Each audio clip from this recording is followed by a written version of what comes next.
Brave New World by Aldous Huxley is a dystopian novel that presents a world where citizens are socially engineered to be complacent and pleasure-seeking.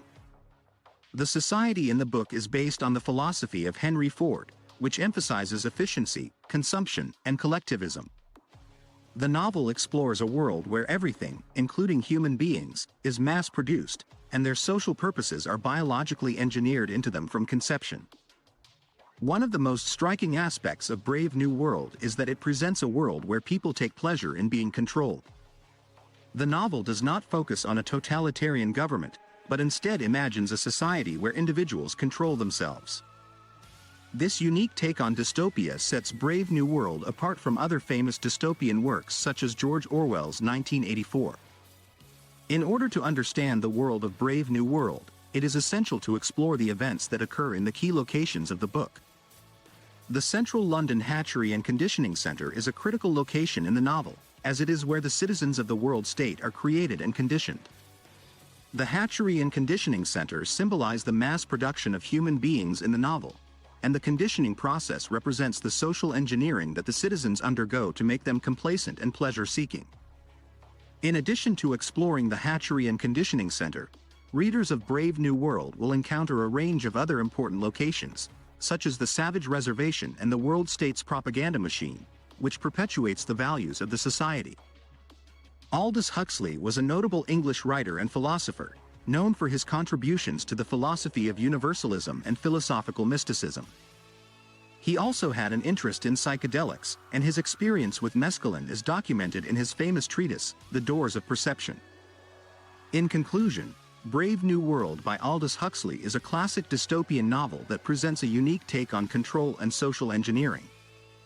By exploring the key locations in the book, readers can gain a deeper understanding of the world that Huxley created and the themes that he explores. Idea 1. A microcosm at the Central London Hatchery. Brave New World presents a dystopian society where people are socially engineered to accept and enjoy their predetermined fate. The Central London Hatchery and Conditioning Centre is the epitome of this philosophy, where laboratory workers use advanced technology to create and condition new human beings. The process of conditioning begins at conception. The eggs are categorized, and the alphas and betas are given preferential treatment, while the gammas, deltas, and epsilons are cloned to produce uniform batches. From infancy, all fetuses undergo conditioning, where they are taught to instinctively hate books and flowers, among other things. The purpose of this conditioning is to produce standardized human beings who are happy and content with their predetermined roles in society. By eliminating the risk of rebellion or protest, social stability is maintained. The methods of control in Brave New World differ from other dystopian societies like 1984. While both employ social conditioning, Brave New World takes it to an extreme. The hatred of books and flowers exemplifies the fear of disrupting social order by encouraging individual thought and free will. In summary, the Central London Hatchery and Conditioning Centre is a microcosm of the dystopian society in Brave New World. Through advanced technology and psychological conditioning, individuals are predestined to accept their predetermined roles in society, resulting in a lack of rebellion and social stability. Idea 2. John's encounter with two worlds. In this section of Brave New World, readers are introduced to the character of John and his unique position as a bridge between two vastly different worlds. John, who has spent his entire life in the Pueblo of Malpais, is exposed to the world of the world state through his encounter with Bernard and Lenina, who are visiting the reservation as tourists. The stark differences between the two worlds are immediately apparent, particularly in the way that women are treated. In Malpais, women still have the ability to be mothers, a concept that is foreign and almost offensive to Lenina.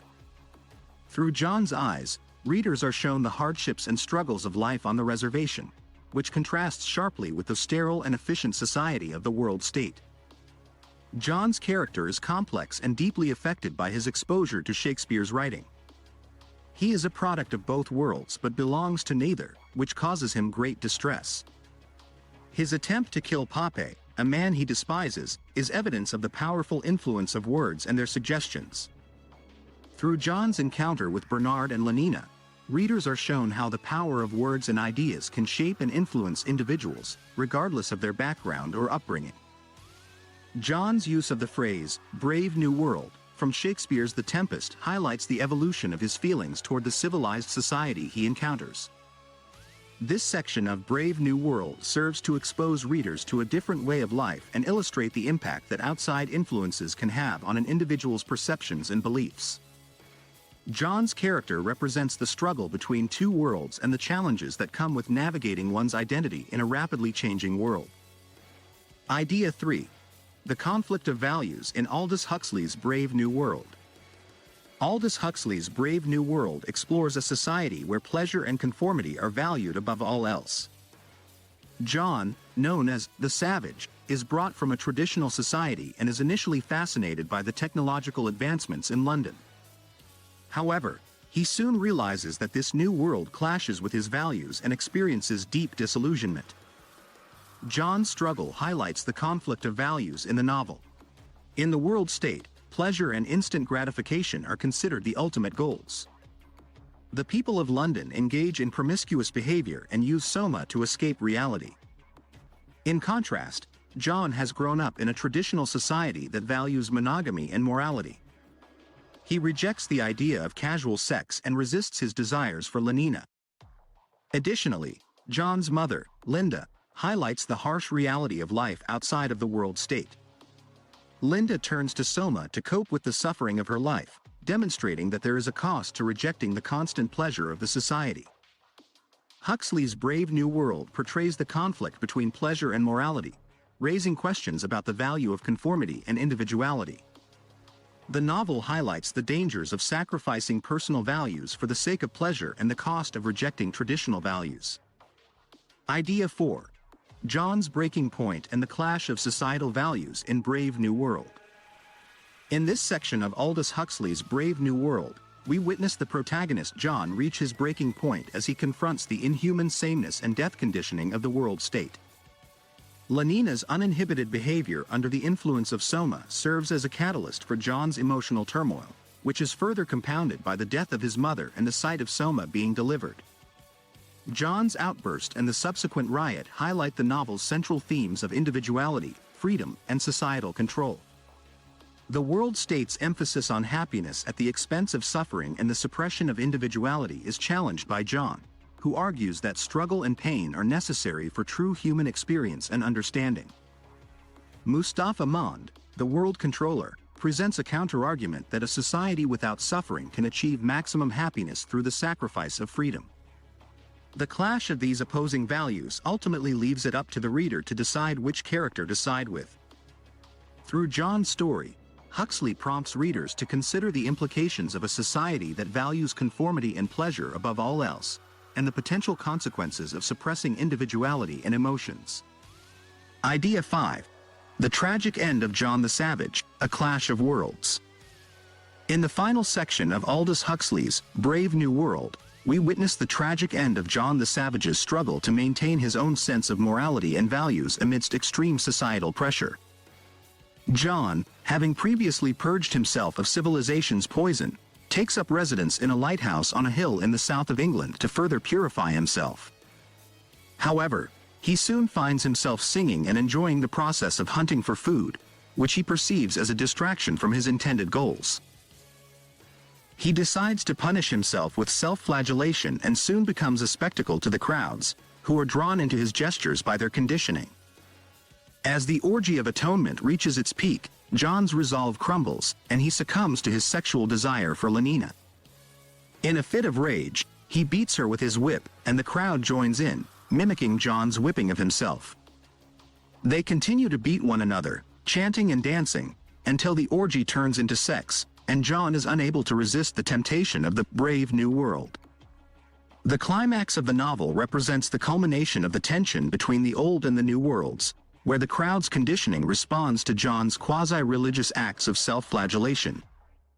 Their desire for unanimity and collective frenzy supersedes their individual spirits, and they are unable to find a middle ground between their world and John's. The novel ends with a chilling image of John's suicide, highlighting the tragic consequences of his inability to reconcile the two worlds. The novel serves as a warning against the dangers of sacrificing individuality and morality for the sake of conformity and societal norms. The tragic end of John the Savage highlights the importance of preserving one's identity and values in the face of extreme societal pressure. Summary: Aldous Huxley's Brave New World depicts a society controlled by the principles of Fordianism, mass production, consumerism, duality, pleasure-seeking, and hypersexuality. The world state and its 10 world controllers strive to maintain social stability, and individuals who deviate from the norm are considered threats. Bernard, for example, is too aware of his own individuality, while John the Savage is a character with an outdated philosophy that opposes the world state's beliefs. John, who was raised on Shakespeare's plays rather than Hypnopedia, despises sexuality and values monogamy, motherhood, and marriage. When he arrives in London, he is fascinated by the brave new world, but becomes disillusioned by the harsh reality. He witnesses his mother's death from soma, the pleasure drug, which motivates him to leave society and live alone in a lighthouse where he repeatedly whips himself as punishment for his sins. Eventually, John's odd behavior attracts a crowd, and they begin imitating him, leading to an orgy. John, who violates his convictions by participating, later hangs himself in the lighthouse. The tragic end demonstrates that there is no compromise between John's world and the brave new one. Now, thank you for taking the time to watch, and if you found value in this video, be sure to hit that like button and subscribe to my channel. And in case you want to buy the book, use the link in the description. Trust me, you won't regret it.